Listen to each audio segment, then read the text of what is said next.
bridges hopping from island to island. The turquoise waters of the Atlantic Ocean on my left, the green waters of the Gulf of Mexico on my right. Where am I headed? Is your guess paradise? That's right. Key West, Florida, my home away from home. Let me tell you about the ta-das of Key West. What are ta-das, you may ask? Ta-das are things that make you want to say, ta-da! When we go to Key West, we stay in one of my grandparents' houses on Summerlin Key. It's on a canal like a street made out of water that we swim in. One time, I caught a big 10-inch ta-da, which was really a fish, but it turned out that ta-da had other plans. It flipped right out of my hands and back into the canal. How rude. When we are super hungry, we go out for Cuban food, which is definitely my most delicious ta-da.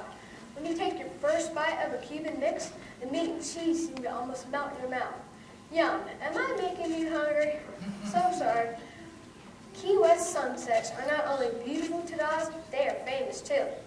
Right before the sun sets, we go to Mallory Square to watch street performers do tricks and crazy stunts.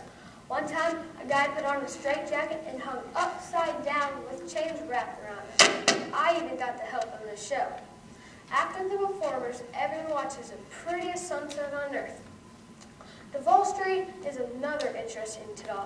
It's the longest street in the world because it stretches all the way from the Atlantic Ocean to the Gulf of Mexico, but it's really only a mile long.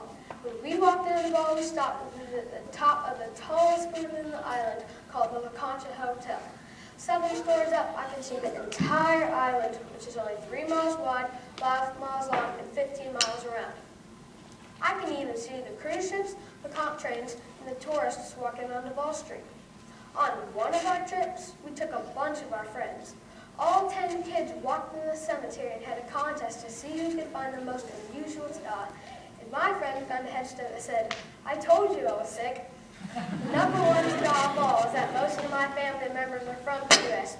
Besides my parents and grandparents, my great-grandmother still lives there. She grew up on a houseboat that her dad built.